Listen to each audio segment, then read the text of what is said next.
To conclude our unit on global conflict, we, albeit briefly, address not only some of the results of World War II, but we use it to transition into this concept of how human atrocities are going to increase during this time. Now, in the British Empire, the results of the war are mixed.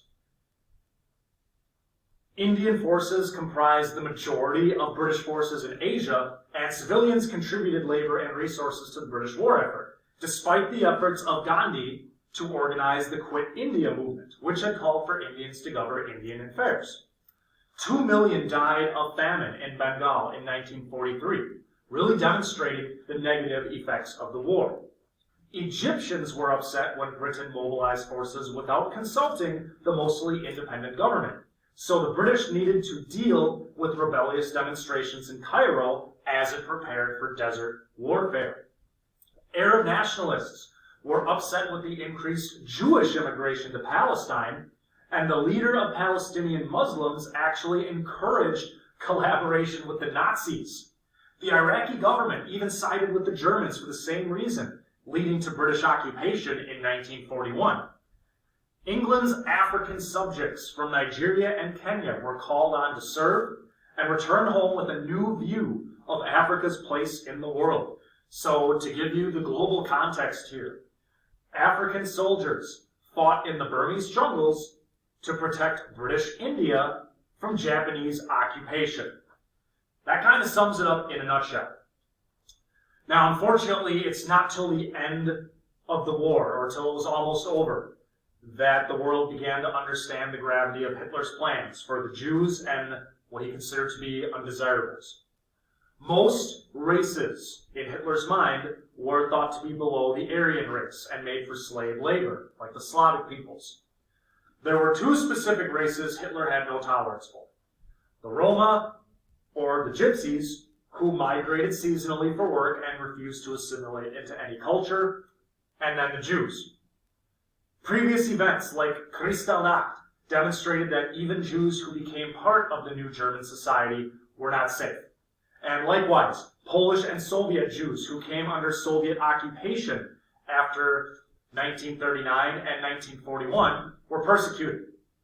Early in 1942, the Nazis devised their final solution, and those who were not worked to death in the camps, the quote is, they will have to be appropriately dealt with. And so-called industrialization was put to use. For example, a death camp administrator realized that more Jews could be killed when short of breath, because people died faster. Thus, captives were forced to run to showers in panic before they were gassed, killing thousands in one day. There was resistance and many tried to flee, but the United States had racial quotas on immigration, and the British limited them as well. They didn't want to cause an uprising in Palestine, so they limited immigration to Palestine. In 1933, there were 9.5 million Jews in Europe, and there were 3.3 million by 1950. The populations were eliminated in Poland and western regions of the Soviet Union. About 6 million were killed by the Nazis, along with 80% of the Roma population, along with homosexuals and Jehovah's Witnesses. Physically and mentally challenged were also targeted and were experimented on via sterilization and other just sadistic medical methods. Now, the Holocaust gets a lot of attention, and rightfully so. It was quick, and the Nazis documented everything. The theme of genocide that began in the 20th century with the first group we're going to look it's going to keep it up. All right? Atrocities, genocide. It's a theme of the 20th century. The collapse of the Ottoman Empire in the Middle East led to a power vacuum in the area that the British and French sought to exploit. But well-organized forces of Turkish, Arab, and Jewish nationals stood in the way. These were ethnic peoples within the empire that wanted to take advantage of the situation and break away. One of these were the Armenians. Now, sensing that they could be granted an independent state, the Armenians supported Russia during the war to take advantage of Ottoman weakness. The Ottoman officials responded by forcing millions of Armenians to march west in a forced relocation. As many as 1.5 million died at the hands of Turkish military forces in what became known as the Armenian genocide, since the military actively sought to exterminate them. And although they did receive their own settlements in the post-war agreements, it's one of the earliest examples in the 20th century of a concerted effort to remove lives. Now, after World War I, the Ukrainian people had also sought independence, so when Stalin comes to power, he seeks to punish them with collectivization.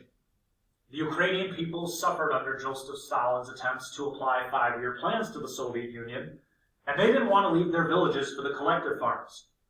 Stalin believed that the major resistance came from the kulaks, who were more prosperous peasants.